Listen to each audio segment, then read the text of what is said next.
En medio de las grandes amenazas de hostigamientos paramilitares, armando y formando a la autonomía, salud verdadera y la educación. Intenta acabar este mal gobierno, nuestra resistencia, nuestra autonomía, por medio de ideas, de las migajitas, de las difusiones, con la economía. La guerra de arriba es de muerte, trae destrucciones, el terror que mata a los ricos que roban multimillonarios. Entonces, mi nombre es Enrique. My name is Enrique Dávalos, and I am a member of Grietas del Muro. Thank you for watching us live in your own times and geographical places. What we wanted to tell you was that we are thankful for being able to have this event. This book is very important because of its potency. It condenses the experiences of the CNI in the last 12 years. The book of Rocio and Inés brings together a large quantity of information that is directed by testimonies, comments, and visions of 6 community organizers that are part of and or collaborate with the CNI.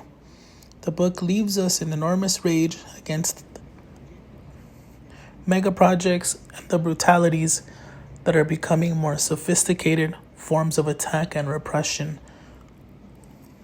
of communities that resist to give their lives, communities and territories. This book leaves us thinking a lot and debates various themes that are important in the everyday conversation of many communities. For example, how to understand this government of the fourth transformation that considers itself as progressive, but at the same time is hitting forcefully many of these communities. Or also how to struggle and create a resistance and rebellion that spreads everywhere in the country so it becomes as effective as possible, knowing that surrendering means death. Thank you, Rocio and Inés. You both did a formidable job to understand and disseminate the dilemmas of our communities and in Mexico. Those that are suffering in times of neoliberal, capitalist patriarchy, of that some people call capitalist dispossession, and as we know, that the Zapatistas prefer to call it the Fourth World War. With that, welcome. Briefly, the dynamic will be as follows. We will have a conversation with you and ask a series of questions so you can share with us. Once we finish the series of questions, one of our compañeras will present the commentaries, questions, and greetings from the public, so you can also respond to the public comments. To the public, we ask that you pose your questions and comments on the pages where we are transmitting. At the end, we will be able to respond to them. On the page, you will be able to download the books so you can have it in your library so you can read it.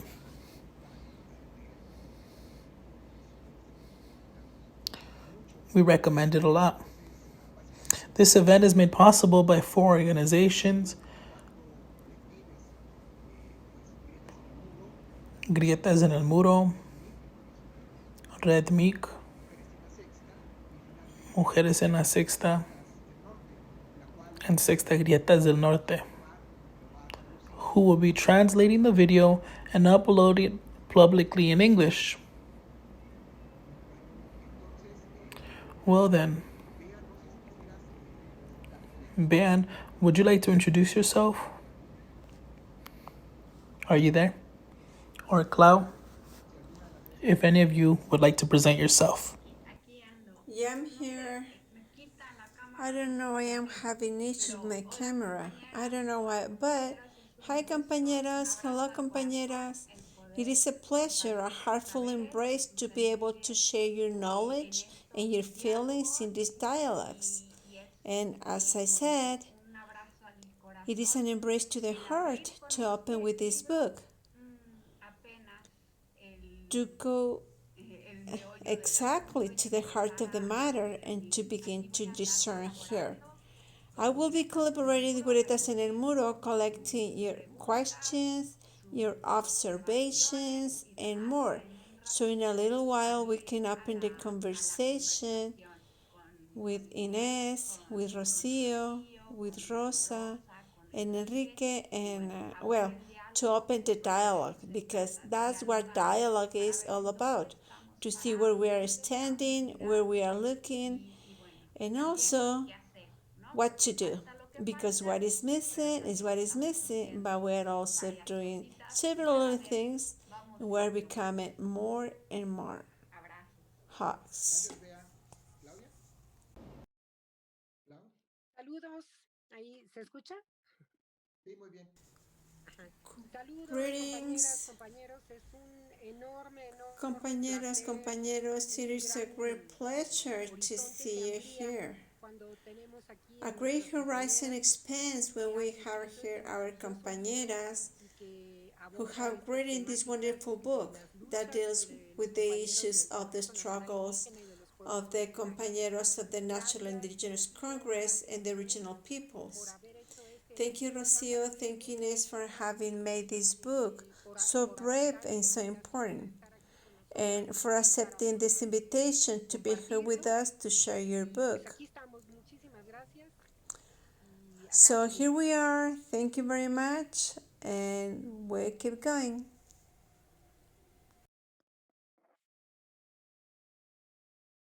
Saludos, compañeras. Compañeras, donde quiera que estén, que nos estén viendo ahorita en vivo. Greetings, compañeras, compañeras, from wherever you are viewing us live right now, and whenever you see us later on, from where you are and when you're able to do so. My name is Rosa Maria. I'm also part of Rietas en el Muro, which is a center of coordination form of various collectives. Then I would like to begin already. I would like to start the presentation of the compañeras, no?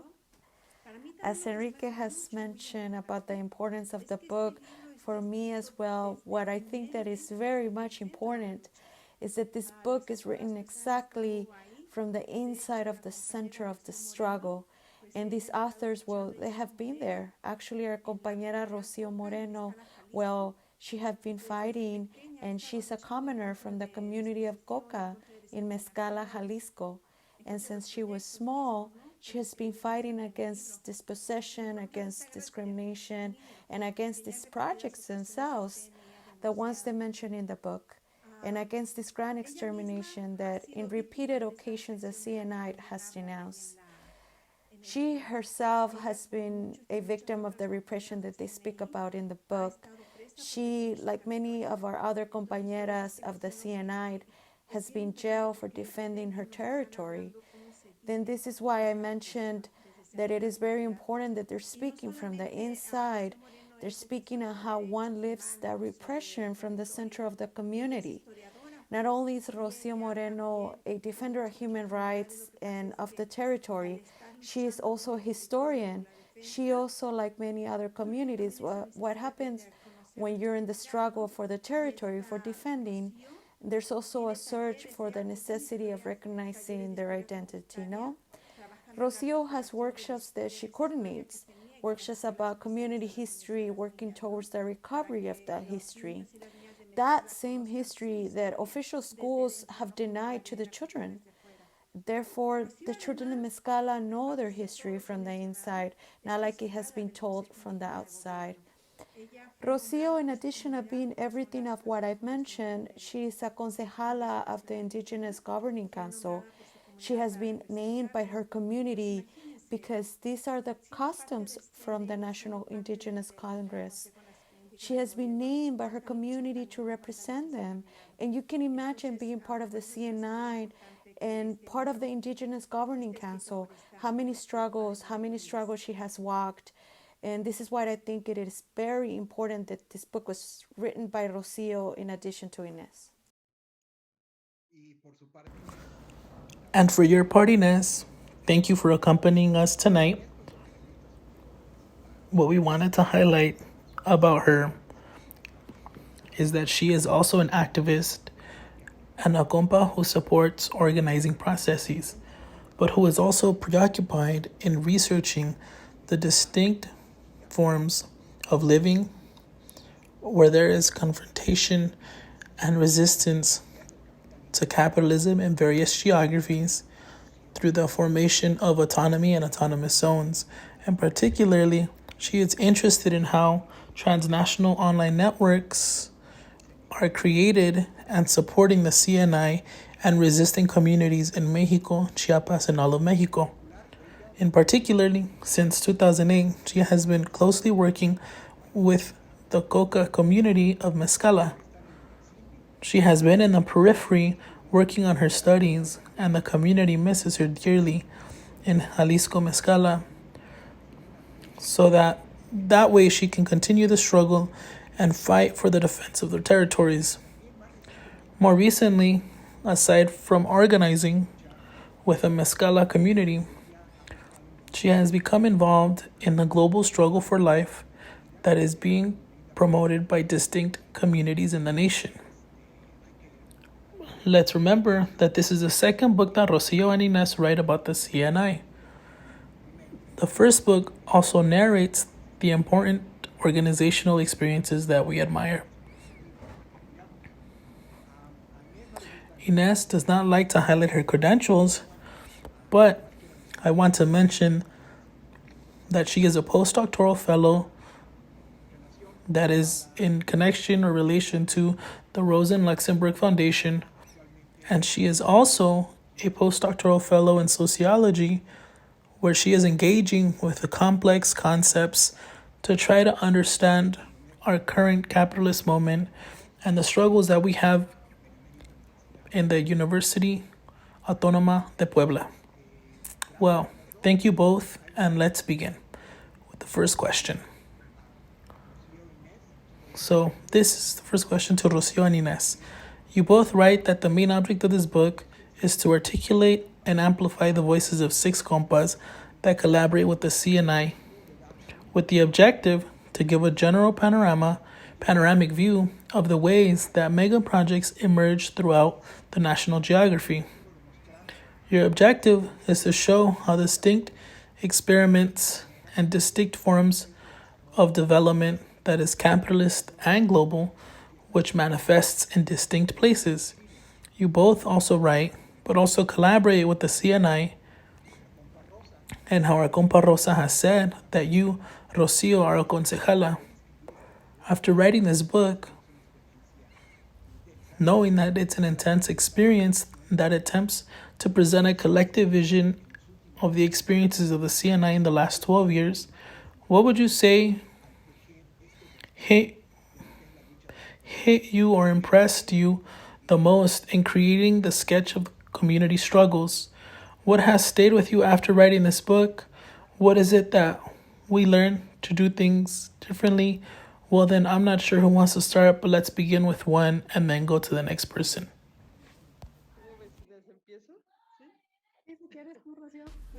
Yeah, if you want. You, Rocio, go. First of all, thank you for giving us the opportunity to allow more people to read and have this document.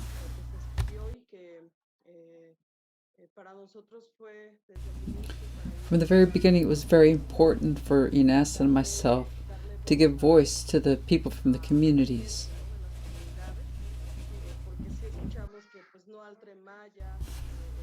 Because sure, we heard all about no to the Tren Maya, no to the Proyecto Integral Morelos, no to the industrial development in the Salto de Jalisco. But in reality, we really felt it was sort of justice that the people who were talking to us about why these things shouldn't happen were the people whose daily lives would be affected, people who lived in these localities. That's why we went with 6 defenders of the territory, people who were actually there, people who were actually struggling against these mega projects, struggling against the transnational corporations who are working with the governments and organized crime, this whole structure that is really terrible for the peoples.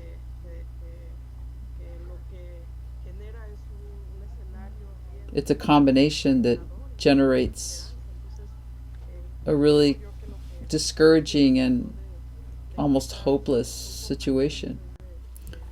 They are people, they are compañeros from spaces and different places. We see each other and we try to work together. And faced with this scenario, this terrible scenario, they continue to generate and sow life and hope. Reading this document is not just getting close to the words and thoughts of the struggle, but also to get close to this reality of this other Mexico, to these other people who are already given up on the political class. They know there's not much to do there. And so they're trying to construct something new, something different. And that, I think, has tremendous value in these moments. In a moment that they're telling us the opposite. Where even sometimes within our own organizations, people ask if it's worth it to struggle in the face of such apparent defeat that these mega projects are creating in these territories. So I think for me that was the most important, was to find this voice of dignity and such clarity about why they're struggling. Sometimes we have these doubts whether this is worth it. But within these organizations, it's perfectly clear. That was what I liked the most.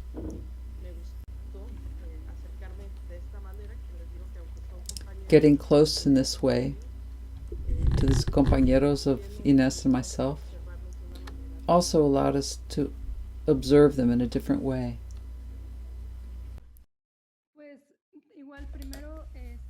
Well, the same. First, I would like to give thanks for the invitation to have this space. And the truth is, we appreciate your words and your energies to make this possible, and that we keep spreading and dialoguing on these topics. And following the same line of thought as Rocio, I think the most difficult for me was reconstructing the violence that these communities live in. For me, the truth is, I don't know.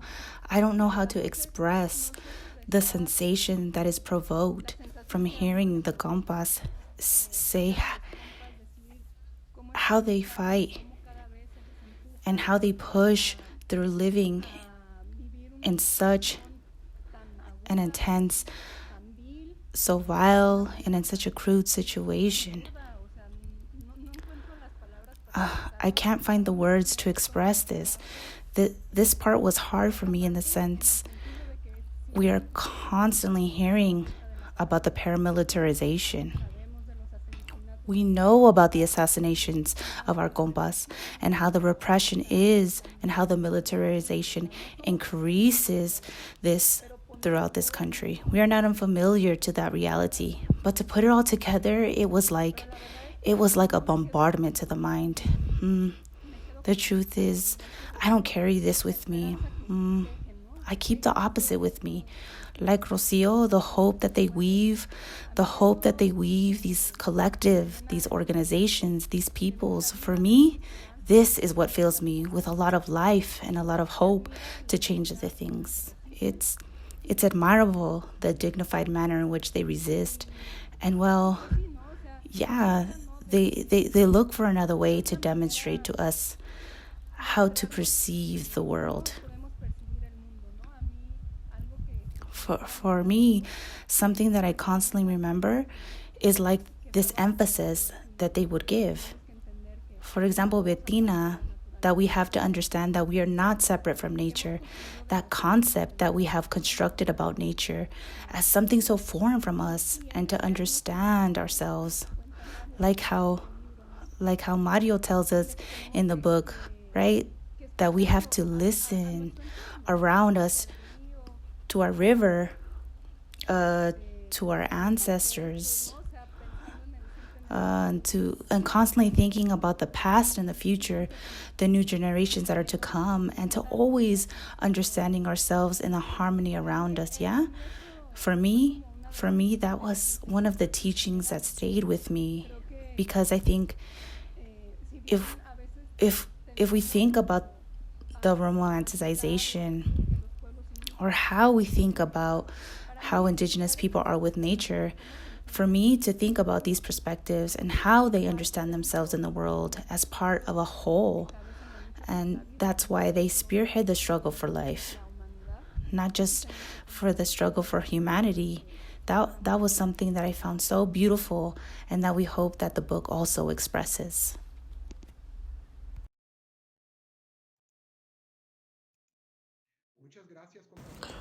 Thank you, compañeras, for your words. Very great. Thank you that you can give us this collective vision. I will now jump on to the next question. In the first chapter, you present the CNI and the Consejo Indígena del Gobierno, and you write that in Mexico and the globe, there is a fight against humanity. The fight is not to take power or topple the government. Instead, the fight is to stay alive and transform the world of death. You affirm these ideas. So the question we have is, do you think that it is possible to stop megaprojects in Mexico and the world without toppling the power of multinational corporations and governments that represent them and support them? What do you have to say about this?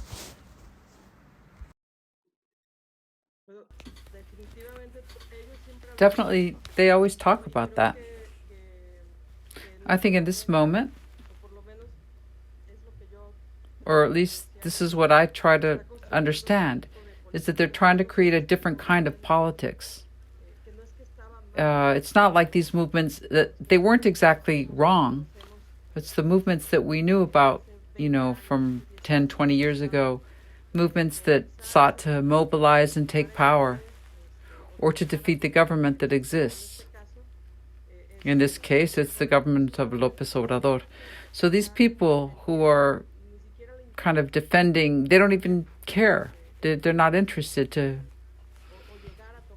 in taking power. That's why their efforts are directed in another direction. Their efforts are going in another direction. There are movements that are generating not just another kind of struggle, but another kind of politics.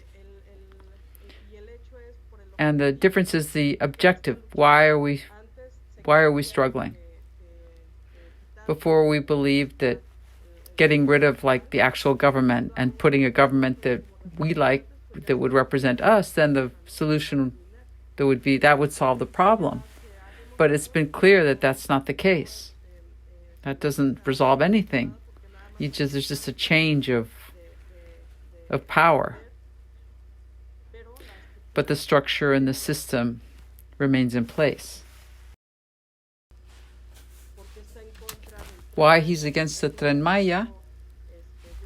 He never said, I care about getting rid of everybody in the fourth transformation, the Cuarta Transformación, and it will all be okay. No, he said progress for the Mayas, has nothing to do with the train.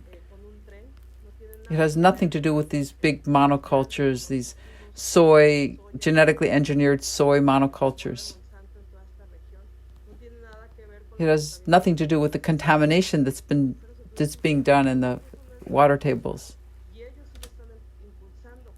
which is what they are promoting.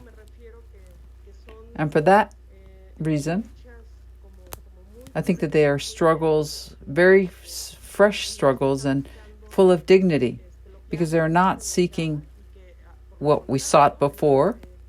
On the contrary, that's why it's so strange to hear these people say they're fighting for life, because I feel like most people haven't yet understood what these people are thinking about the defense of life. And that's it. It's get rid of the system, get rid of the current system that is dominating, which is capital and money. And money is right in the middle of it all. It's right in the middle of the organization of everything. And those people say, no, let's just get rid of that. There's another silent spot here. There is a silent spot here.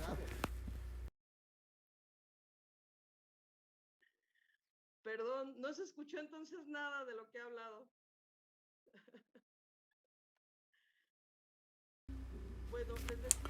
Taking up again after the silence, she says, well, I was telling you that these people, what they're really promoting is to remove the power of the market from our lives, which at this point is in the center of the organization of all of us. And instead, what these people want to do is remove this structure and put life at the center of the organization of everything. And that changes everything. That's why these defenders of territory, are trying to construct a different kind of society. A society where you see the importance of changing these things that we were talking about. That's what's interesting, I think, about these organizations and these mobilizations that are happening today. I think we're really faced with a new, interesting scenario that could really generate different kinds of questions and different kinds of answers. And that's why they're constructing, every time they're looking for ways to resolve things on their own without the intervention of the state. Because besides, the state can't even do it. Tell me when the state's going to be able to get rid of the organized crime when they are part of organized crime. When is there going to be justice in this country? When there's impunity. The government is completely overwhelmed, and that's why people have to organize themselves and have to resolve things themselves that are happening in their territories. This obviously has been a lot easier in these collective communitarian structures because for that very reason, because there remains something like that. Whereas in the cities, what rules is individualism, and the situation is much more complicated. But I think it's important to try to understand how these collectivities are happening, because they are showing us a completely different way. It is no longer the way that people had told us was the right way, which was to mobilize and create a political party and to take power. And that's how things were going to be resolved. No, this is going to a totally different direction. I think they're going towards something new and necessary. Often we listen, we hear that they say that capitalism has to be destroyed and something else has to be created. And I believe that that's what people are already doing. What conditions, what kind of society can exist in order that life replaces money at the center of everything?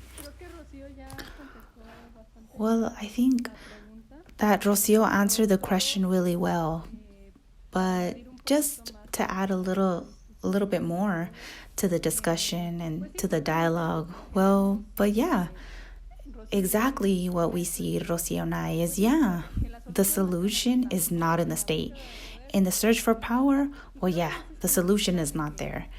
I think that it is the message that the CNI-CIG, the SEXA, that they have been giving us for some time now, since the other campaign. Now with Marichui, it was exactly that message. So it's not to lose sight of that. It's not about creating a direct confrontation. I think that, and Pedro also mentioned this, it's not just about being a stone in the shoe of the fourth transformation. It's about going beyond that and transforming the social relations. And that's just a little bit of what we saw. Radical change is breaking away from these capitalist social relations, yeah? And to think that the state is not a form of capitalist social relations is to negate that obviously the state is complicit in everything that happens in the country. That all these mega projects, well, why? All the searching for bringing in capital, well, why? So then the emphasis that we are looking to make in the book is to weave ourselves in the struggle for life, right? And we understand this. And maybe we'll talk about it more in detail, but it's about constructing anti-capitalist relationships, right? And to go on doing this, we consider that in our way or in another, they go on fracturing the rest, and suddenly everything falls. So then it's like constructing all this from below so that later the rest falls and crumbles.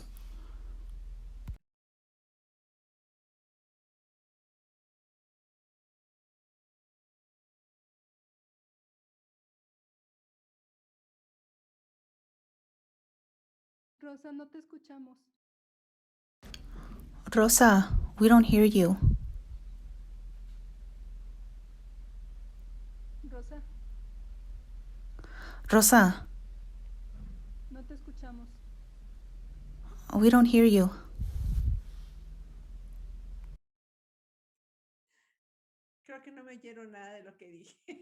I think you weren't able to hear anything of what I was saying. Well then, I will proceed with question number 3. Then we're able to see on your second chapter that you both offer a historical vision about these so-called megaprojects, which you have mentioned already a couple of times. And you present voices from various compañeras, such as Pedro speaking about the problematics in Yucatan, Mario from Sonora, Samantha from Morelos, Bettina in Oaxaca, Sofia and Alan in Jalisco. And they're speaking about these 5 mega projects which are implanted in their communities: the Mayan train, the Aqueduct Independencia and pipeline in Sonora, the Morelos Integral Project, the Trans-Eastern Corridor, and the industrialization and urbanization in El Salto, which are part of many other mega projects, which practically covers the majority of our country. In the upcoming dialogues, we will have the opportunity to listen to the voices from some of the people who have this problem regarding the mega projects in their territories. But in the meantime, we would like for you both to tell us, what do you understand about the meaning of mega projects? I think we have heard about projects, mining projects, and just projects back and forth. Overall, this term of mega project, what do you both understand of it? And do you consider that it is something new within capitalism or a continuation of previous projects of dispossession and exploitation? Well then, this is what I leave at the table. Who would like to start?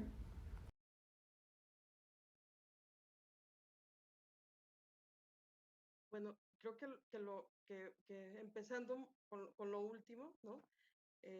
Siempre han existido intentos de There have always been attempts to interfere with what goes on in these territories, in these spaces and communities. So in the book, what we try to do is show how these are peoples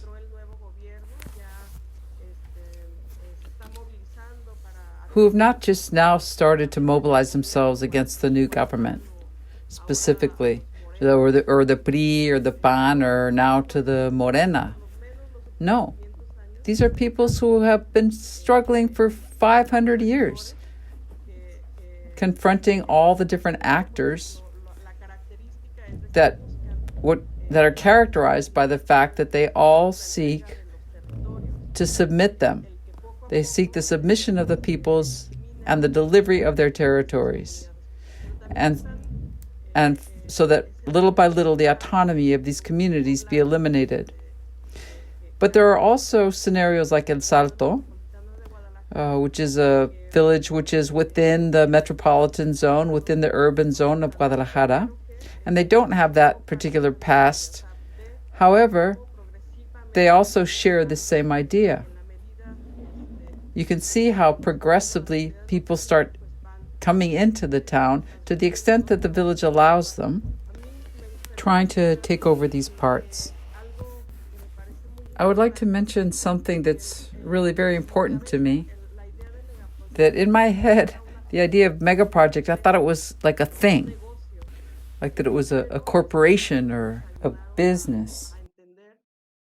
Creo que a las dos, a Inés y a mí, perdón, sobre todo, a mí no me había quedado así tan claro que un megaproyecto albergaba un montón de proyectos de muerte, volviendo otra vez a la península. El Tren Maya no es la idea esta romántica para los viajeros atrevidos que van a ir en tren, ¿no? para destruir a la cultura maya, al pueblo maya, y que a mí me conmovió personalmente mucho la historia de un maya, ¿verdad? What really moved me personally was the story of a particular Mayan. He was asked, why until now did the Mayas start to organize? And it was a bit of a provocative question that was asked to Pedro Uc. Why only now? There was a construction of Cancun with all the hotels and everything. In Cancun with all the foreign corporations and hotels, how come there was no protest against that? Pedro Uc talks about his past, like all the people who we interviewed did. And he talked about how ever since the Spanish came, they've been creating these confrontations and fighting against the Mayan people. So he spoke obviously about Jacinto Canec as one of the most important moments. This Mayan, this rebellious Mayan, was pretty much mutilated in front of his people in order to terrorize the people and to make them submit. This was a moment where people got pretty much paralyzed by what they were seeing in front of their own eyes. And then he also talks about how much pain there was, how much people suffered in the Enequén or agave plantations. Enequén plantations existed all over the area, and the Mayans were exploited in these plantations. And so he says, we're recovering from all this. Why haven't we stood up? Because we're still recovering from all these blows. We have suffered so much, he said, and as I was listening to him, I really understood the truth of what he was saying and how profound it was. I was associating it with, families where there's been a murder, for example, or some very violent moment that marks people, and it affects not just the people who have experienced it, but also several generations after that, how they carry this burden.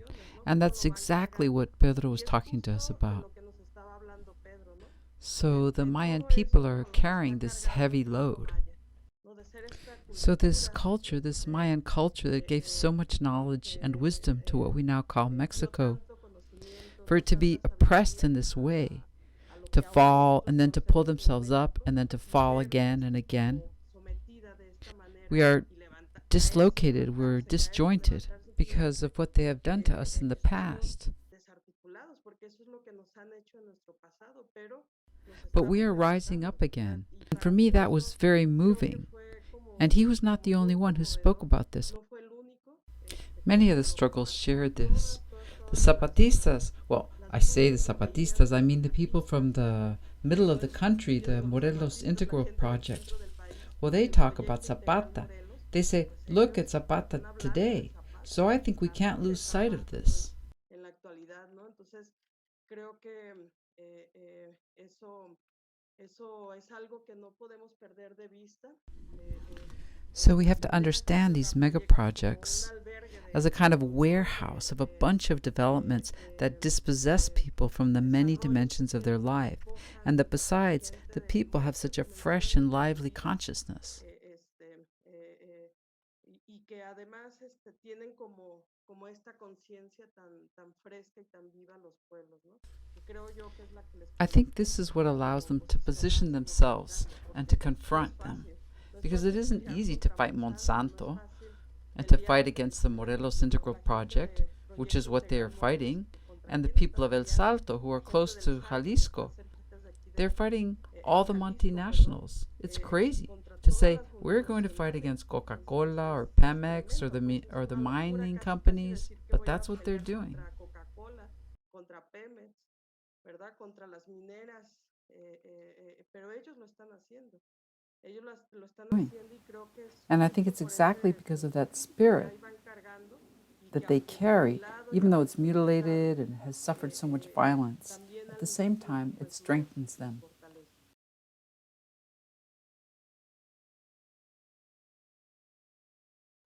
Pues eso de hablar después Oof, well, this, to speak after Rocio, like a historian with this question, it gets a little bit complicated, right?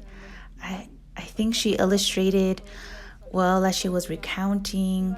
I was visualizing everything. I was remembering the accounts that the compas were sharing, and yeah, right?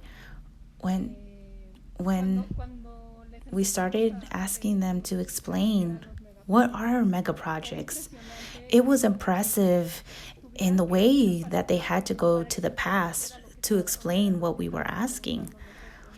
So then that really caught my attention, because for everyone, it was like, let's look to the past moving forward, and we will explain to you what a mega project is. And well, I don't know. Another example is in the Isthmus, right? That Bettina goes on telling us that since that interest was seen in the region during the conquest and in the different areas and the different projects have been established in Porfirio Diaz up until recently with this intention. And for me, it became clear that the mega projects are this kind of conglomerate of many extractive projects, developing projects, racist projects, that the only thing that they do is drain life, right? And then we thought a little bit about the question they asked us. Well, yeah, I think they are something new, and they are the continuation of something. I think they are both things at the same time. There are ruptures and there are continuities.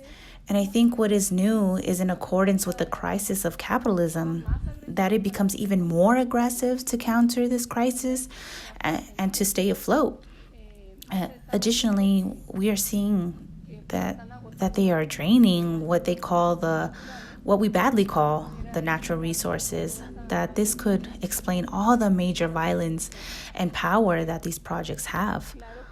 Well, of course, obviously, since the conquest, these processes are founded in dispossession and exploitation, but now they have like different faces. And I think we wanted to emphasize this phrase that we utilize a lot. Today is yesterday, because these mega projects are traversed in a story of contempt, of dispossession, of extermination against other forms of inhibiting the earth. Basically, that was our assessment. Thank you. Thank you. Yes, like you were commenting, I believe that the book goes beyond presenting statistics, presenting numbers, and presenting facts, but also in the voices of los y las compas that were interviewed, they were able to capture the spirit of the struggle And like you commented, it's just not from right now, but from many, many, many years ago. Then I think it's one of the other richness of the book, how we can perceive through the word of los y las compas, the spirit. And I would hope that we can all soak it up to continue. Well then, passing on to another question. And you both have often mentioned Andres Lopez Obrador Amlo and what he denominates as the fourth transformation. In fact, you both in the book characterize it not like a fourth transformation, but rather the revitalization of capitalism. And you also write that the tactics of AMLO are very similar to that of his predecessors. Only now they are looking to appropriate this hope to make justice to the historical demands. The 4T, according to you both, look to appropriate and empty the proposals and discourse of the resistance. For example, the attempt to usurp the lead by obeying. Since his campaign, I think he has used it. And then all of what he does by asking permission to the earth for the Mayan train. You also mentioned that the 4T imposed to stage a background strategy to propel an excessive and unequal capitalism with a discourse searching to act and appear to be for the well-being of the villages, the territories, and for life. In this frame, what is your opinion of the impact the AMLO government has had in the villages that are struggling against the mega projects in Mexico?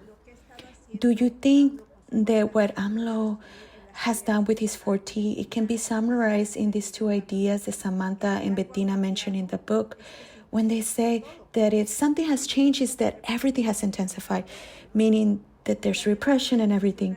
Also, when they mention that now the government is entering all the territories through the big door.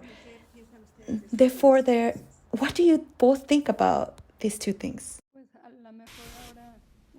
Well, maybe now I'll start to give some variety. Well, I believe those phrases are key to understand what's happening. A lot of people place their trust in him. This little sliver of hope in him, right?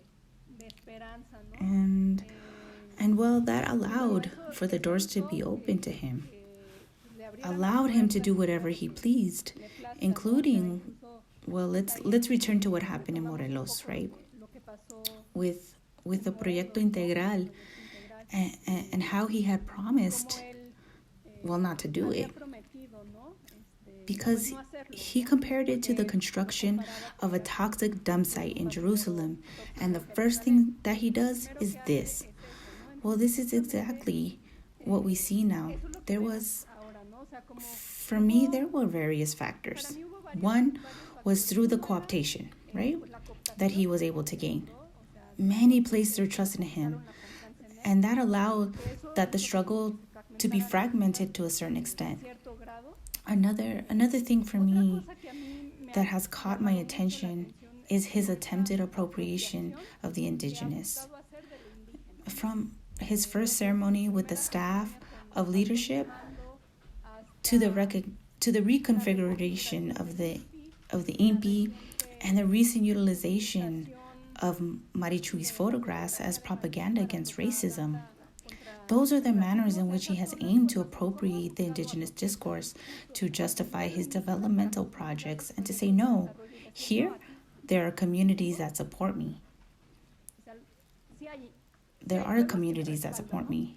And that I underscore as something serious. He also mentioned the slogan to lead while following, which for me is something extremely problematic, in the sense that he has looked to present everything in a discourse so upside down about social justice, about the poor, and that I'm going to change the world. And well, he even uses the same concepts of hope, of well-being. Well, he's trying to take our language of expression, of what we are trying to construct, which is something completely different from that. And that is something that I see as so serious, because in many ways that begins to deduce certain sectors that is where the change is. And well, it's not true. It's not true. He uses it completely in the inverse, and the perverse use of language is something that has deeply caught my attention. And it's something that I struggle to outline because it's a deception what he has been attempting to do. It's also an attempt to go beyond the discourse of equality.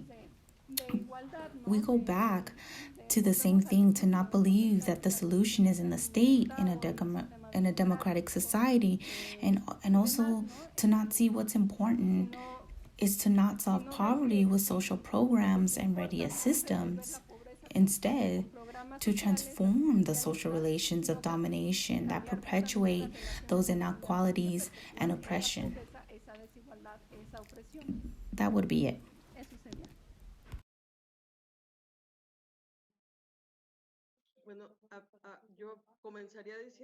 I would begin by saying that I'm totally in agreement with what was said, with what Bettina and Samantha said.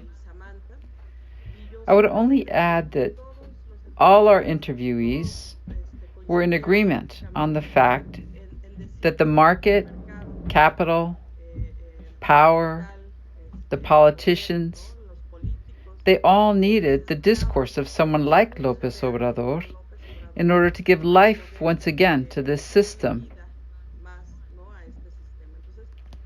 So for me, this was very important. It clarified a lot of issues. Imagine if Anaya had won. Do you think he would have succeeded so easily with these projects as Obrador has? So López Obrador, ever since his campaign, and from very many years ago, has this discourse of appropriation. I don't say it's all invented in his head. I think there were many people who really strongly believed in him and still believe in him.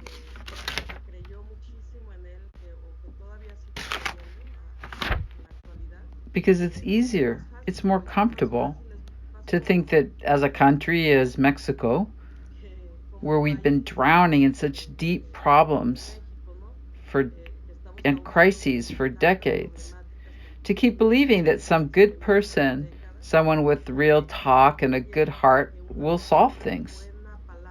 This speaks to the political culture we have here in Mexico.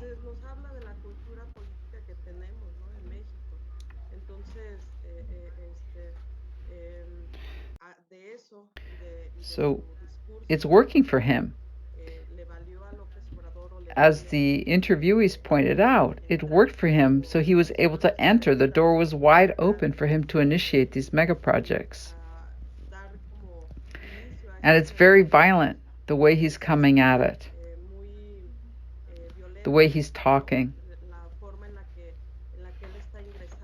He says that he has this popular consensus. He says that he has this sort of popular cover. But curiously, they don't talk about the occupation of INPI. Supposedly he's on the side of the originary peoples, but they don't talk about the INPI. Nothing's going on there. That's why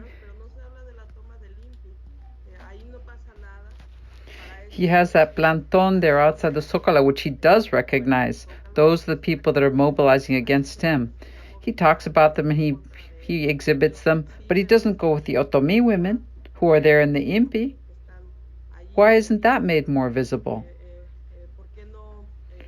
The women and the mothers who are seeking their children, why isn't that more visible?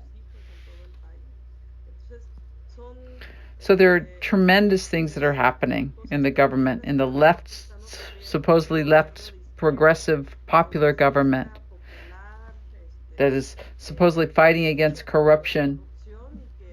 But they're not giving us all the information. And we have to see the mañaneras, the morning televised addresses to the nations. You have to watch those to see like who he's talking to. Because really it's incredible what we see every morning on those addresses to the nation.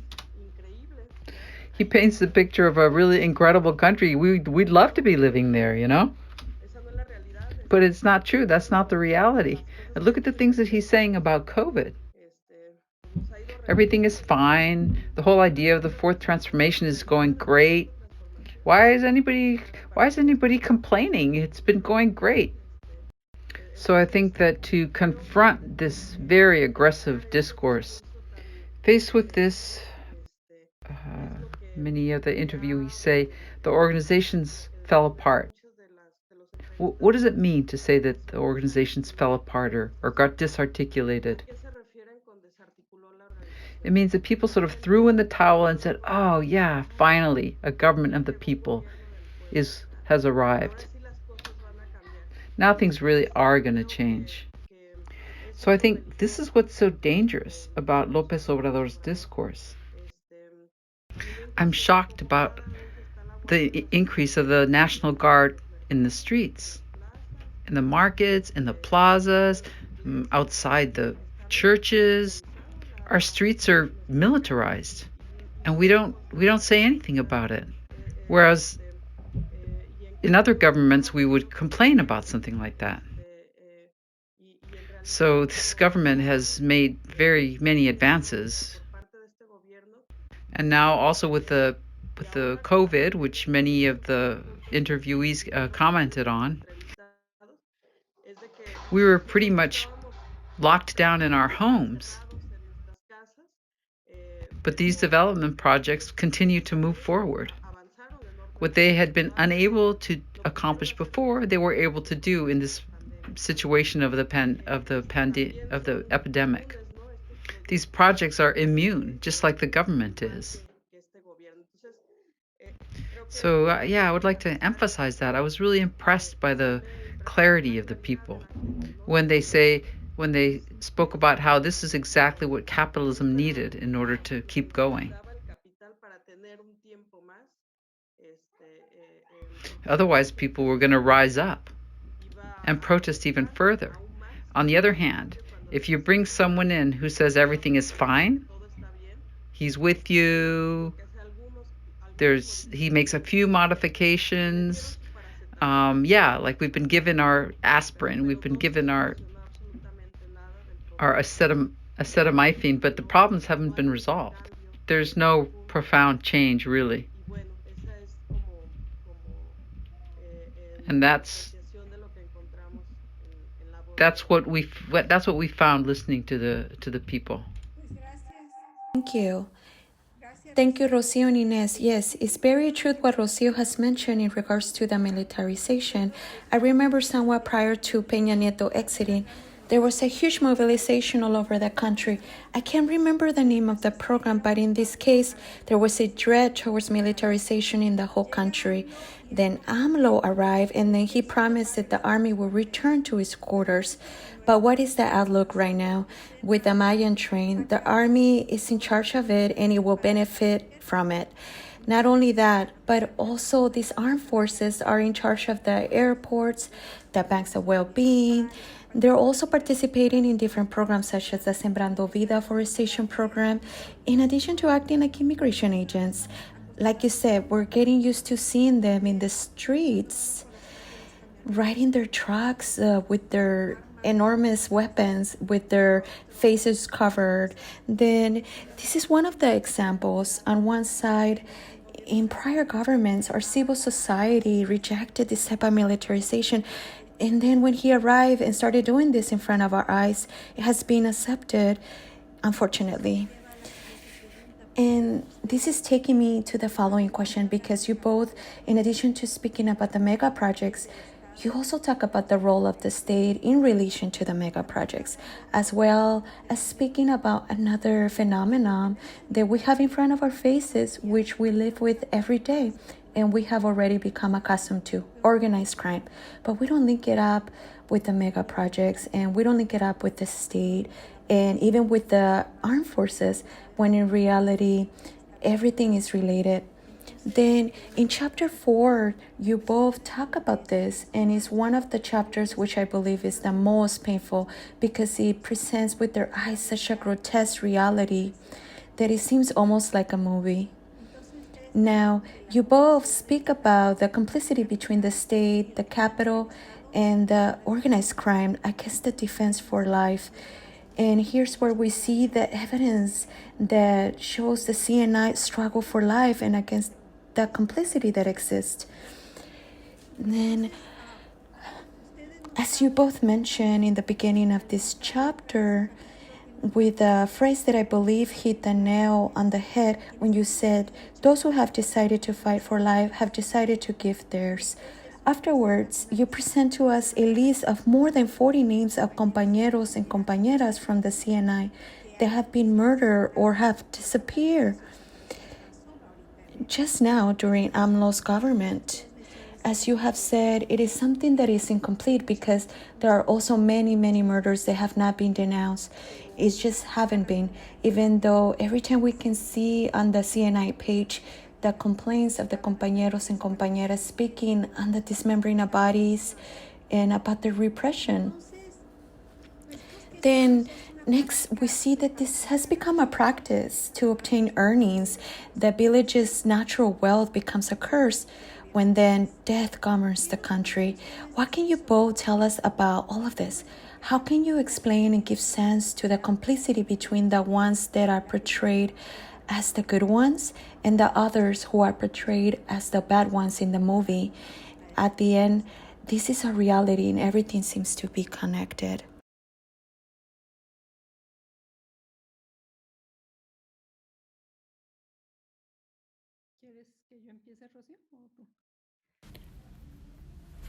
Do you want me to start, Rocio, or you? Well, the truth is that I don't really know how to answer in truth. How can we explain this? I don't think there's a form to explain this. Like how I explained in the beginning, for me, this pulling apart was extremely painful. It also filled me with a lot of rage. And it gives me a lot of joy with the words shared by Rosa that we are able to transmit that message. Because the idea is to create that sympathy, that collective rage, to make us stop.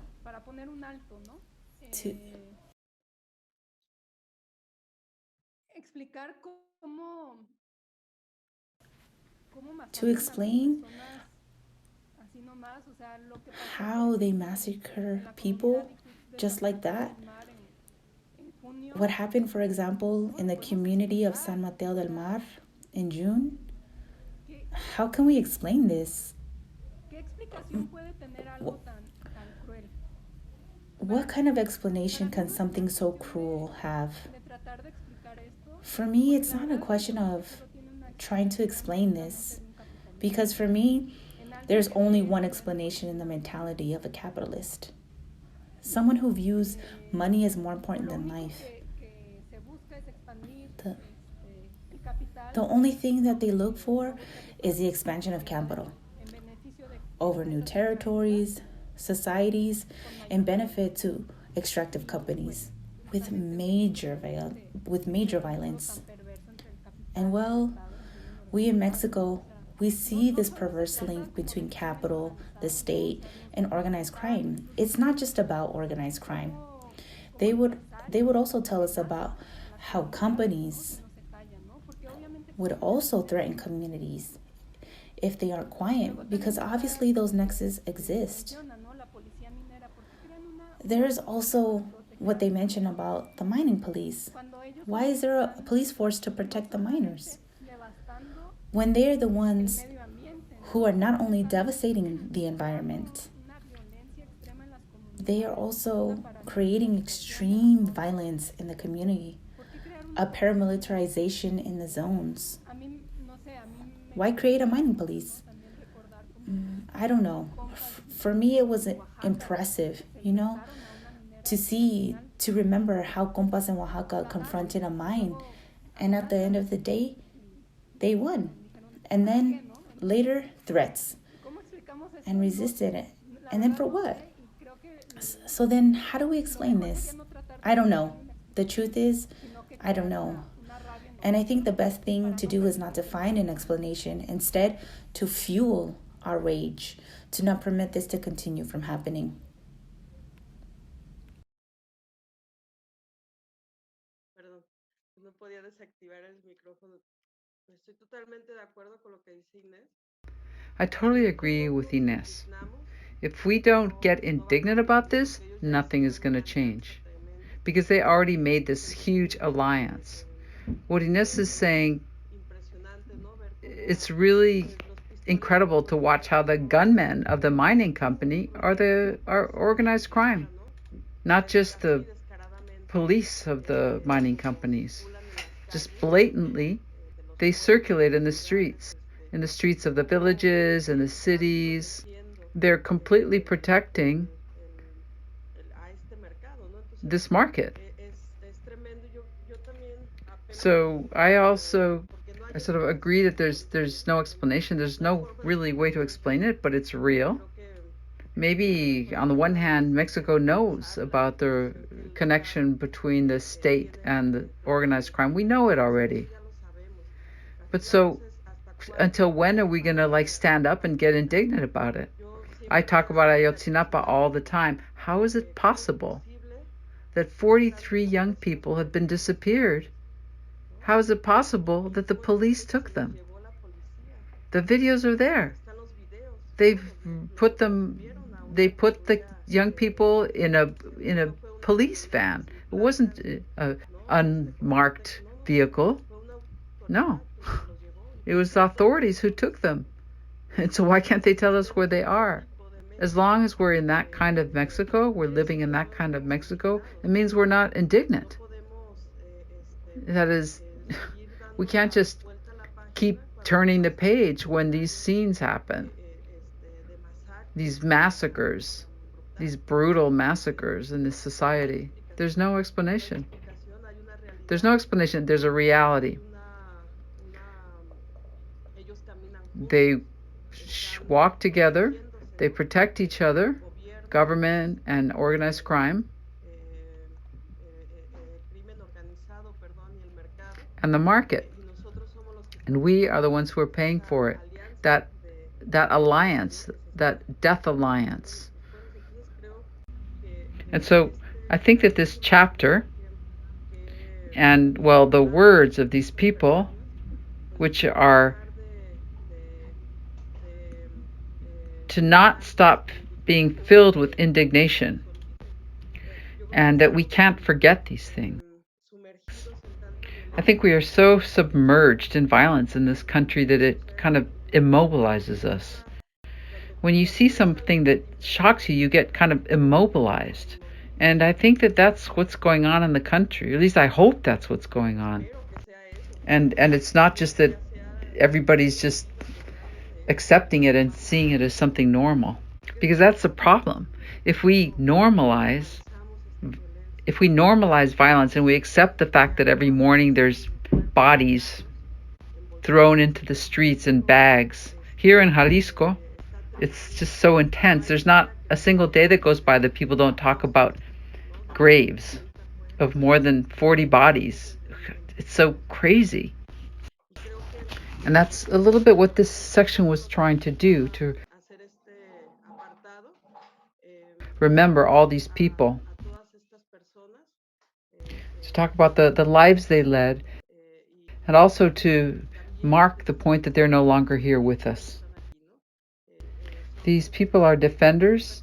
They're people who confronted the state, the market, the mining companies, organized crime, in order to have a dignified life for themselves and for their people. And that's why they aren't with us anymore. They lost their lives, and that, I think, is just crazy.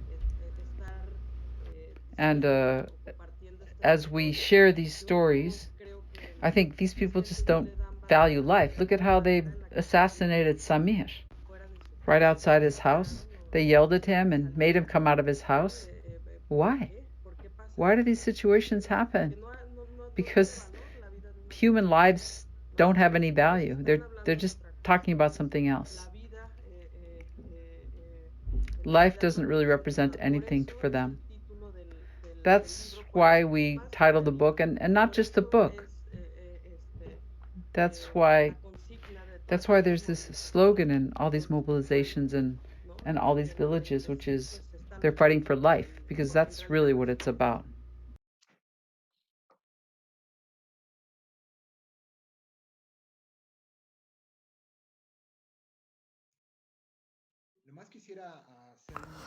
I just wanted to ask for the public that is listening to us, Inés, you mentioned that what happened, what explanation could that have in San Mateo del Mar?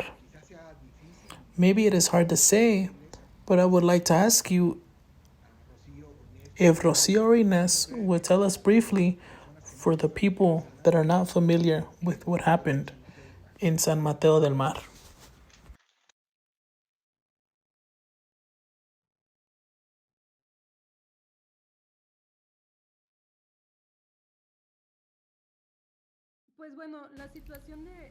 Well, the situation with San Mateo del Mar is extremely complicated in the sense that they were already against wind projects that wanted to be established there, like Mareñas Renovables, to put 100 air generators, right?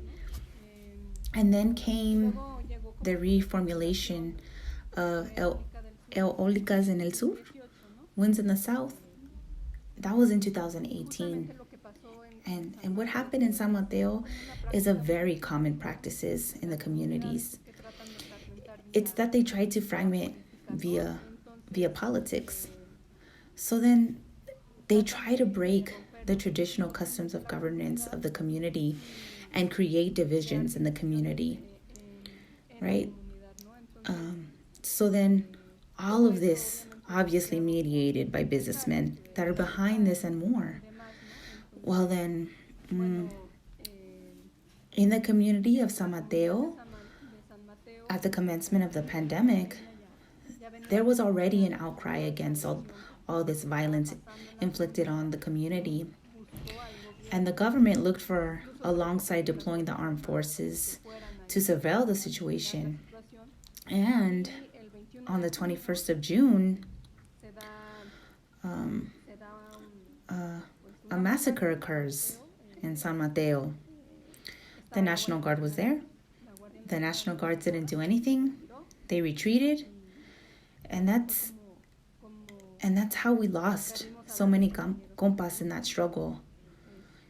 And the explanation that I could have is obviously all that interest in that region, right? San Mateo is exactly in a region of the isthmus, near the area where a new port was being constructed. So then, passing where all of this commerce would cross through, and well, there's a lot of interest in keeping this area open. So then, this is a little bit of what's happening in the communities. These fragmentations, these divisions, these conflicts. And well, the situation gets complicated.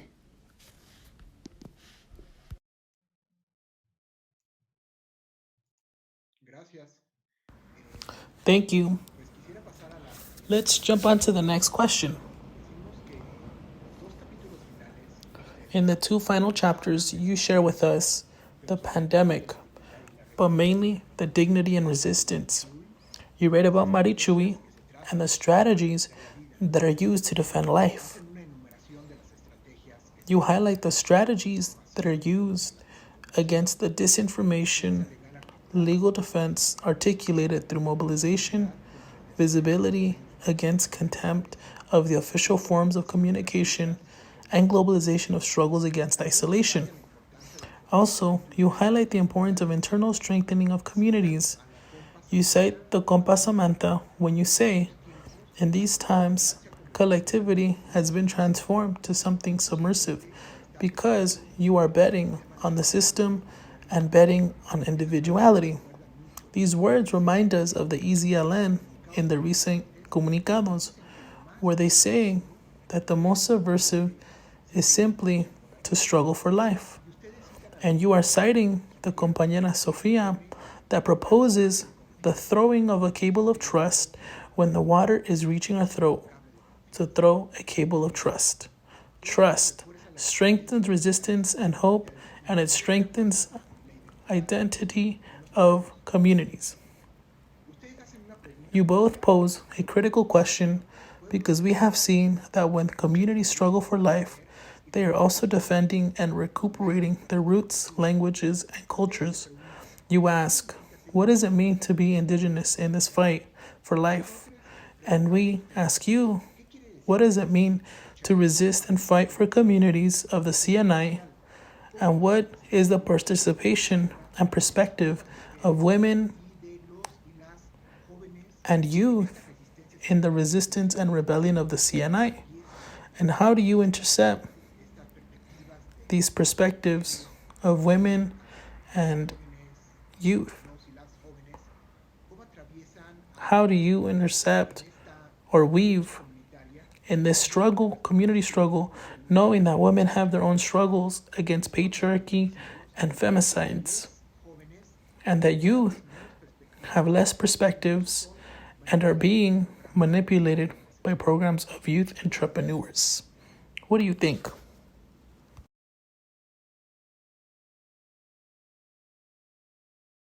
Pues probablemente hay que empezar con las mujeres, ¿no? Well, we should probably start with the women, the young ones. I think that at a global level, women are really setting something into motion. They're mobilizing themselves. And it's not, fortunately, it's not just in Mexico, but in places which I can hardly even imagine and visualize in my mind, like Turkey, where the Kurdish women are mobilizing something, doing a whole mobilization. And here, of course, the Zapatistas, who from the beginning have been speaking up. And I think in actuality, the groups and communities and organizations and collectives that say they are fighting against capitalism, they really should be fighting against patriarchy too, because effectively these two things are not separate. So you're fighting for something else. So I think that that's the great contribution of feminism, of the participation of women who are in these struggles for life. And I think that they are also responsible for the fact that there's a turnaround to another way and another politics. At some point I commented that last year there was a lot of marches, and I got to be in the march in Guadalajara, which is the biggest city here in Jalisco. And Jalisco is not a politicized state. And so marches aren't common. And so that day, 35,000 women marched. And all of these women had completely different slogans. But I really liked marching with them that day because I could see that they were talking about a different kind of politics. None of these women were looking for a negotiation with Alfaro, or they weren't looking for a response. What they were doing was going out into the streets and crying out their indignation. And up until now, one whole year later, people are still in motion.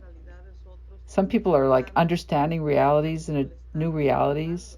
Other people are continue to create discomfort for the government. And I think that all the people who were interviewed within their communities, either people in the National Indigenous Congress or their own organizations, they're entering into a serious discussion to have, as part of our demands, as part of our mobilization, the dismantling of the patriarchy. If we struggle against capitalism, well, we're struggling against patriarchal capitalism. You can't just fight against one thing. Or, for example, the women's movement can't just fight against a patriarchy. It needs to think about the system that is affecting us, the system that is affecting all of humanity. So I think this has been fundamental.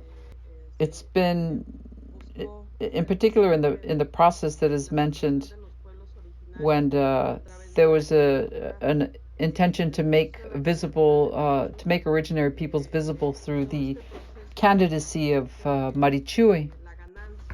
The big win of this whole process of putting up Marichui as a candidate, the big triumph of this whole process has been to fill the National Indigenous Congress with women. From then on, the voice of the CNI, if you look at the communiques and you look at the people who are talking, it's the compañeras who from that moment on are the ones who are talking, because we believe to give them a voice. And we've had congresses. The people of El Salto do it in their own way. And I think this has to keep getting generated from within the collectives. And these women are also always accompanied by the youth. The youth bring the spirit that is necessary for any revolutionary process. And besides, they see the world in a different way because certain practices and concepts which damaged us have been abandoned. And I think things are being talked about differently because these women and young people are generating different conditions. So I think that's what I have to say.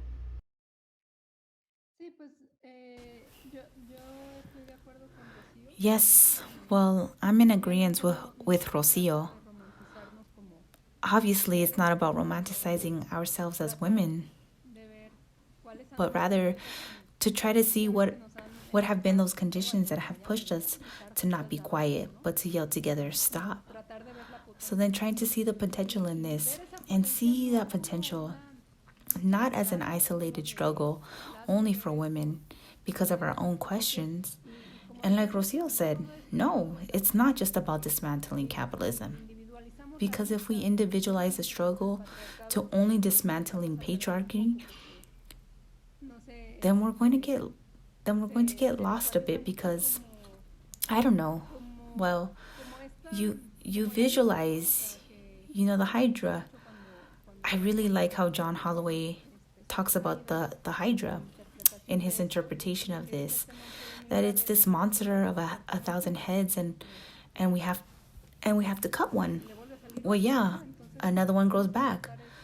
So then what we need to cut down is the body to get to the heart and destroy it.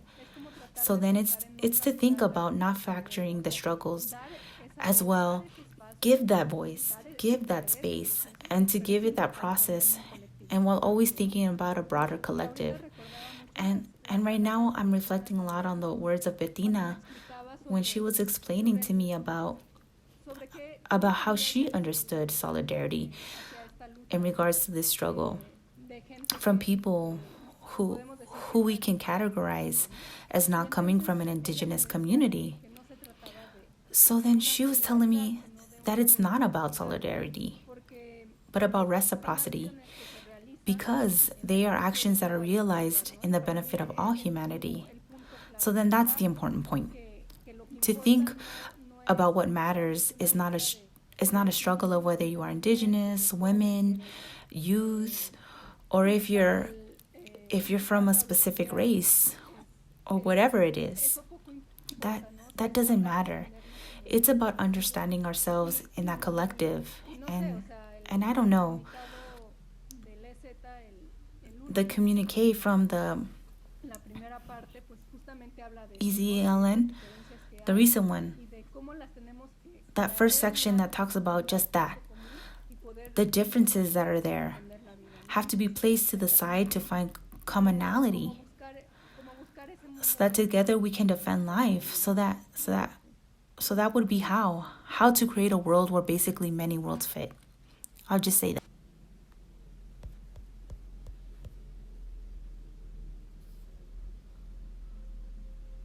Bueno, Great. Muy bien. Entonces, una pregunta más. We have one more question. Pues sí, quien más conoce, quien más Whoever knows conoce y more, resiste la historia, who most somos suffers los and who pueblos most indígenas. resists the history are Indigenous Quisiéramos people. terminar justamente por la historia. We would like to finish with this history, with this story, which is really important to Indigenous people. Una oración In the book, you repeat a specific idea. es ayer. Today is yesterday. Algo mencionaron ya sobre You esto, have already mentioned something about the importance of this phrase, pero pues quisiéramos preguntarles but we would like to ask you elaborar un poquito más. if you could elaborate a little bit more on what you mean by this phrase. Algo así como que no hay nada nuevo. Is that something like there is nothing new and we are only repeating history? Or what do you mean by today is yesterday? Bueno, a mí me gustaría comenzar diciendo que a veces cuando estoy con alumnos o algo me Sometimes when I'm with my students and they ask me about the fall of Mexico, Tenochtitlan, why did it happen? Why wasn't it the other way around? Why didn't, I don't know, the Spanish get colonized? los pueblos originarios a los de español, algo así, ¿no? De raro y de loco. Y entonces yo les decía que no And nos ha bastado I, 500 años I said that it hasn't taken 500 years to understand that what the originary people seek is not colonization. They don't seek the domination of the other. Like in this case, that the Nahua people from the middle of the country, or the Yaquis from the north, the Yaquis from Sonora. Like if they would say, we're going to arm ourselves and we're going to submit the Mexican state in order to create a Mexico that abides by our principles. No, it's been 500 years that we have seen by the originary peoples that that's not the point. That's not the direction. What they're looking for is basically respect for the territory, respect for the culture, respect for their nation, that they are in a particular way. But this does not mean the submission of the other people. On the other hand, in the Western vision, it does mean submission. It means take care of my state, defend my nation. It's not just defend my nation, it's also submit the other. So what the originary peoples have done over the past 500 years has been to receive these blows, these attempts to dispossess them of their territories and of their culture. And that's what this phrase is about for me. Today is yesterday. The megaprojects that are trying to fracture the life, as they have been doing for hundreds of years in the communities, is not distant from what happened in the past, right? Yeah, and there's this part where we're talking about what goes on here in the peninsula. And we were talking about today is yesterday. And we were talking about like Lopez Obrador in one of his speeches about the Maya terrain. In reality, for the Mayans with their historical consciousness, Amlo is like the plantation boss, the Enequero. He's the conqueror who submitted and killed Canek. So for us, that's why today is yesterday. They're basically reproducing the same thing. So the question really is here is like, when are we finally going to understand that when the people say that they are taking care of their territory, it's just that. It's about being able to survive as a people, as a culture, as a nation. And that has a completely different meaning than it does for the West, for whom it's about dominating or making the rules of the game. And I think it's really important to have this vision. And I think it's very important to have this vision because otherwise we could really believe this discourse that this president really is doing things differently. Because in reality, he's just attacking like like governments of the past did in these villages and with these people. So if we have this historical vision, well, then we can see, we can have a different reading from what is being discursively presented to us. Yes, I totally agree with Rocio. I would only like to emphasize that well, this this historical vision, mm, it's it's not just to say that after 500 years that there is a neocolonialism. For me, it was to demonstrate that there is something else at play behind the scene, that it has always been like this, that is life.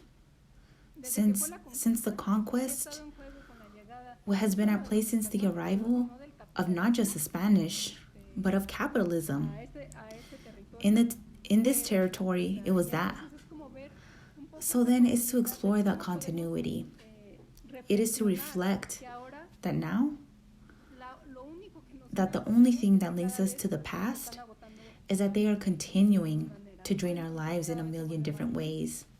So every time it becomes more difficult to keep reproducing life. And for me, that is the central point of the book. I think that we need to understand that we need to connect to protect ourselves, right? Like I had mentioned, that alone, separated, we can't. Also, we can't push forward these fragmentations amongst us, for those of us who realize this. Rather, to collectively construct this world through other forms of social relationships amongst us. And part of the title says that this is the struggle for life against the mega projects in Mexico. But really, at the end, what Rocio and I completed was that, well, that the consequences, the struggle can be reduced to a single territory. We try to weave in a little bit about these networks and give it its space, right? And the importance of weaving in movements in Mexico and like the United States, the compas in Europe, and a million other places, because it's exactly this that allows for the permanence of life. And, well, that would be it.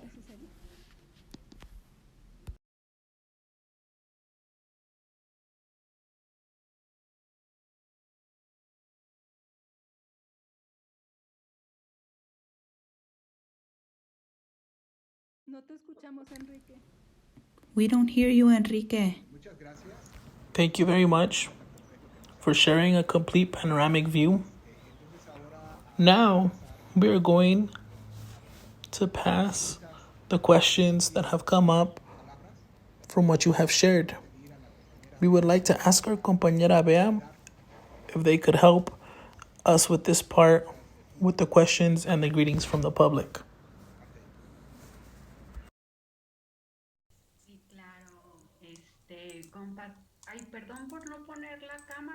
Yes, of course.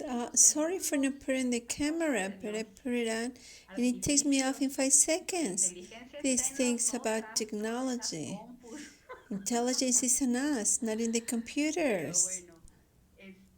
But, well, um, we receive greetings and they say there's much joy for the sharing of the book from many, many compas.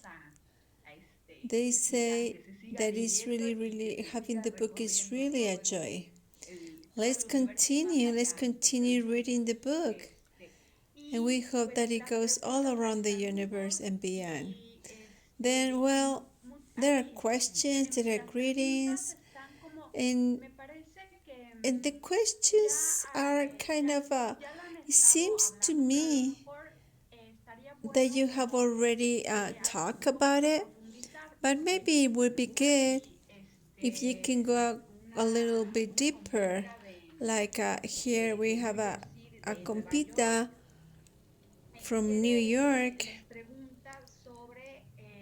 who asked about how is this process of militarization in front of the mega projects.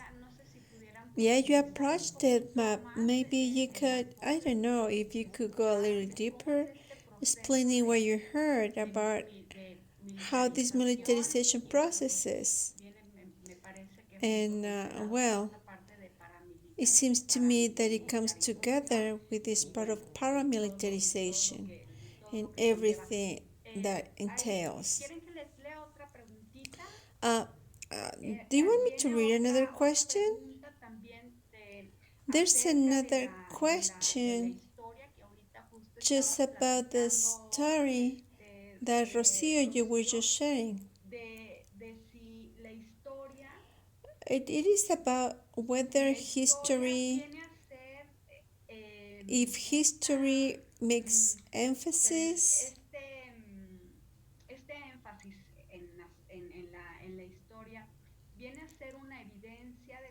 if history is an evidence of the continuity of a structural racism in this country. Although it seems to me that you already gave us a little bit of information, but maybe here you mentioned that word racism, and maybe there's a way to go deeper on that regards. And Muchas gracias, Bea. No sé si tú quieras empezar, Inés, con lo de paramilitarización del país.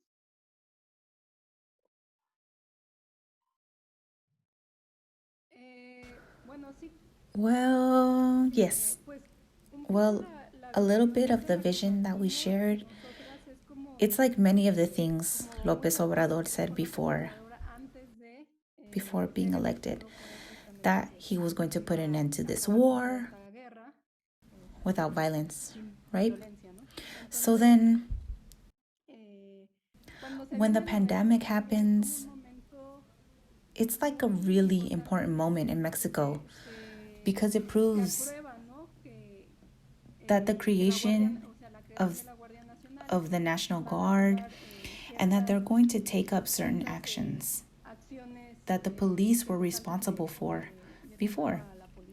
And with this, every time there's more, and Rosa mentioned this, every time more power is granted to the military in its various roles, from the creation of support banks to social programs to the construction of the airport.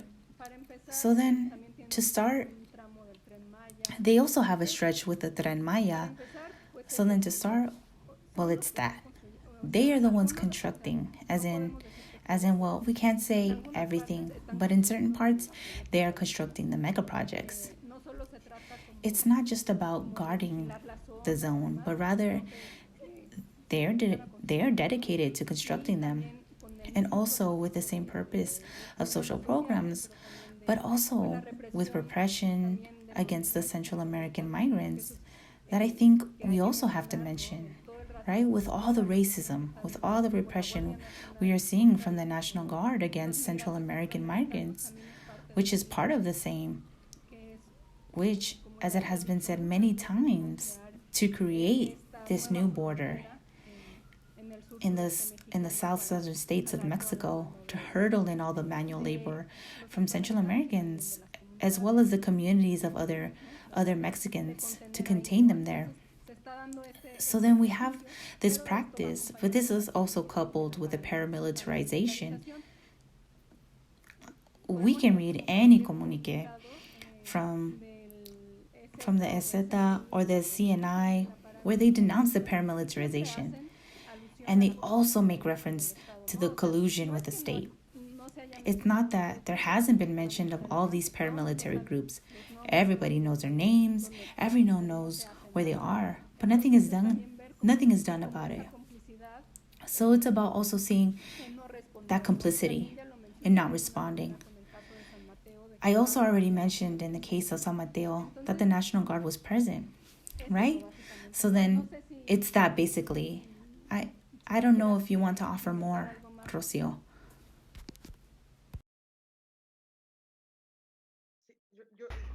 I just want to say a little bit about some of these words that even the current government continues to repeat. They say abrazos no balazos, hugs, not gunshots. Well, it seems like a kind of a joke. It's a big joke because the country is totally militarized. It's really intense the way the militarization is invading even our daily lives. The military are the ones that are giving vaccinations. They're the ones that are implementing the social programs. They're basically the face of the government when it comes to all the help that people are receiving. So I think there's a point to that, which is to get us to accept and to see it as normal that these people, to see these trucks full of armed people and with very impressive weapons.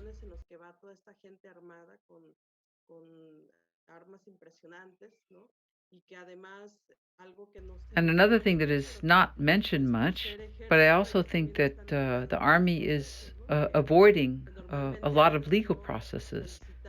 Before it would be going to a police investigator, but now I think we could be in a much more vulnerable position to sort of uh, make a legal complaint, which was already difficult.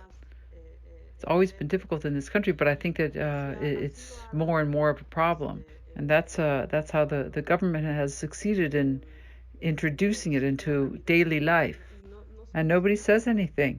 The army is there. Before there was people would do a lot of marches. Before there used to be marches, and it was even militants from the Fourth Transformation, which is Amlo's program.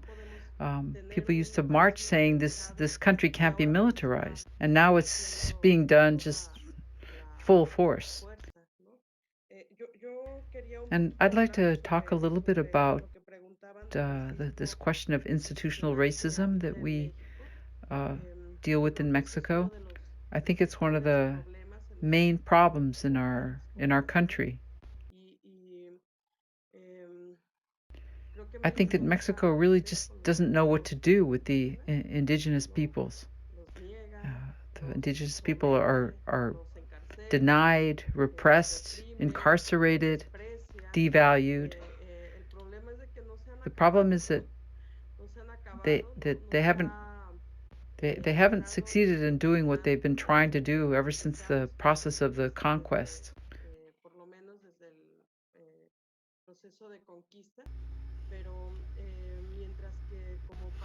As long as the country doesn't heal, as long as we don't recognize this debt we have to originary peoples, and as long as we don't acknowledge these roots as a nation,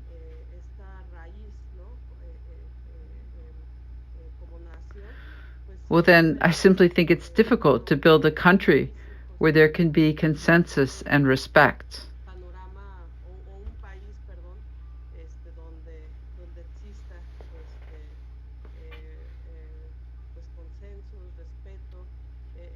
The problem is that for the government, for the state, when it looks at the original peoples, well, these people bring a whole structure, a communitarian communal structure, a self-government, that in their eyes, in the eyes of the state, it takes away its power, right? Because it can't manipulate or control the territories or the peoples. And well, that takes us back once again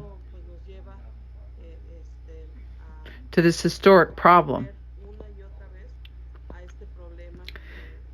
And so I think it's important to always have this in mind.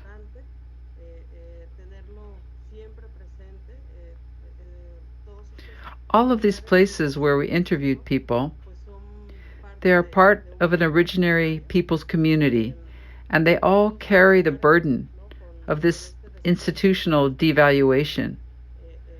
They live in a country that on principle denies them. And that besides, the past is full of violent subjugations.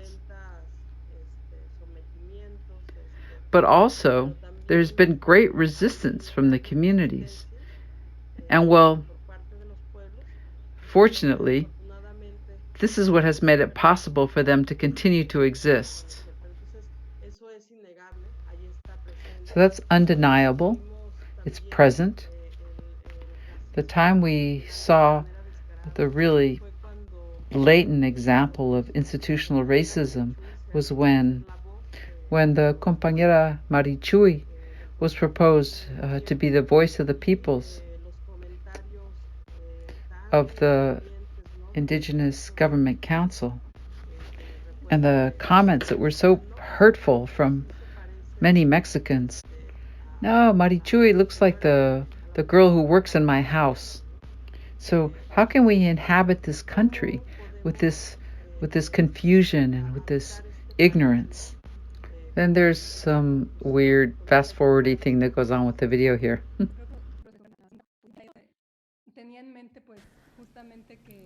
I had in mind that if you only attack the patriarchy, it's not going to die well, but also, like many times, I ask myself, right?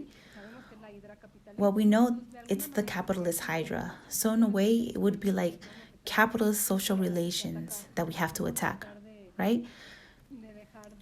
To try to devalue the worth of money and focus on giving value to other things. I think it aligns with how we started the book, to question the value and what has value in this world. And so then, yeah, we can question if the heart is capitalism. And if we tackle this, then the patriarchy will fall, right? And the truth is, I don't know. And maybe the form of patriarchy will fall, because obviously patriarchy has not been solely present within capitalism. It has other histories. But the actual structure of patriarchy is obviously related and intimately linked to capitalism, as well as with other forms of oppression, right? Like the racism that Rocio was talking about. So then, I don't know if I answered the question, but I don't know if Rocio wants to add anything else.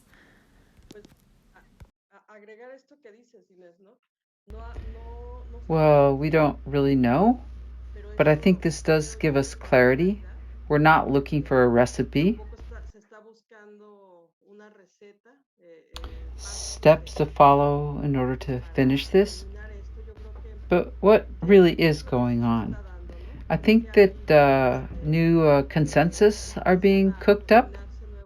I hear much more often words like solidarity and mutual aid, dignity, life. Before we only used it for poems, but now turns out that it's at the heart of the struggle. So I think that we have to concentrate on what is being generated.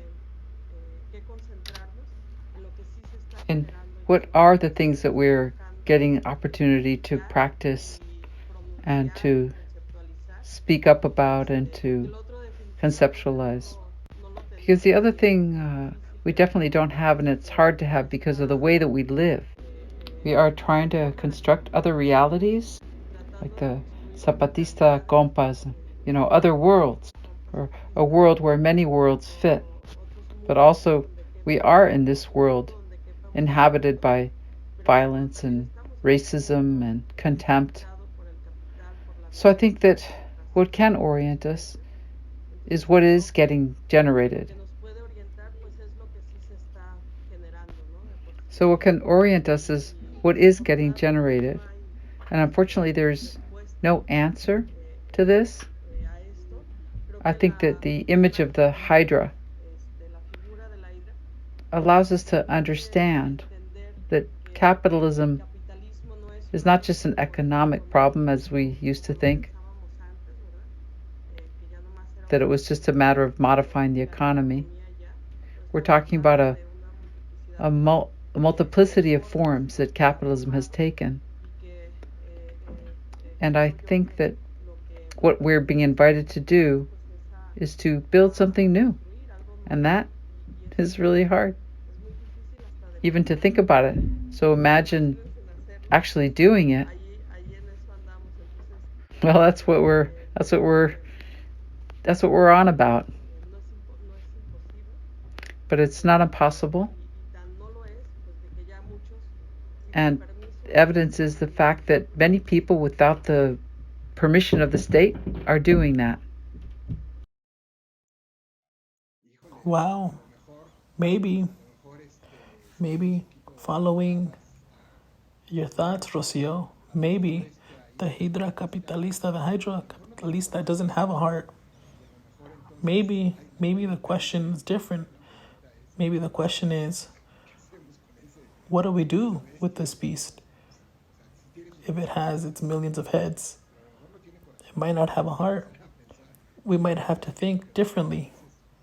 But what you're sharing is real good. I just want to ask you both about your book. Thank you for sharing with us the PDF link. However, will the book be, or has it already been printed? And where can we find it? What can you tell us about this?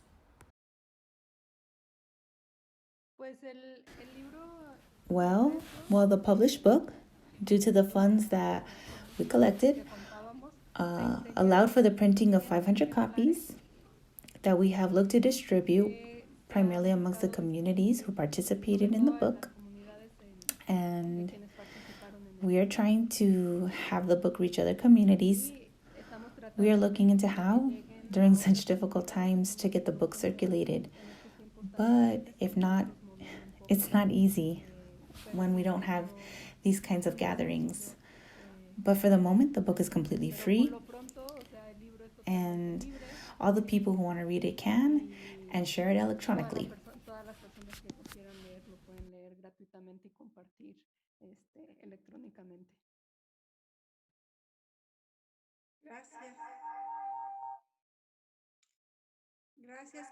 Thank you. Thank you. Then there's nothing more left to say but thank you. It was truly an enriching conversation for all of us. You can imagine if this conversation was so enriching, what reading the book might be like. Compañeras, Inés and Rocio, we thank you very much for sharing your work with us. Also, thank you so much to los y las compas that watch us live, and also to those who will see us later on within their different times and within their different geographies. Now, there's nothing more than to say thank you again and to invite everyone to look for the PDF link of the book in the comment section of the video. Although we will also share it in the Grietas en el Muro blog and in the Facebook pages of Grietas en el Muro, Mujeres y la Sexta, and in the Grietas del Norte. Like you said, Inés, this way it can be widely distributed and everyone can read it.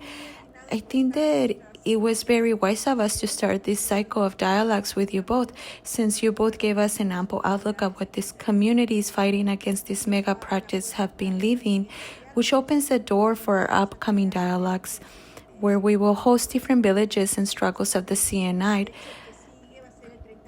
Actually, the next one is going to be on April 30th. The compañeros from the CIPAC Emiliano Zapata Popular Indigenous Council of Guerrero, they will be sharing their work with us by letting us know about the current situation in their communities from the mountain range of Guerrero related to what they have lived, as mentioned in the CNI communiques, and connected to what you both spoke about in regards to the repression and the murders. Also, a lot of what remains with me today are the words that you both share: hope, collectivism, indignation, at the same time the words dignity and the struggle for life. And I believe that we will see all of this in the upcoming dialogues with los y las compas that will join us. Thank you to everyone.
you a hug.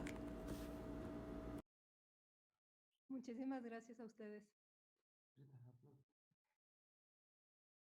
Muchas gracias.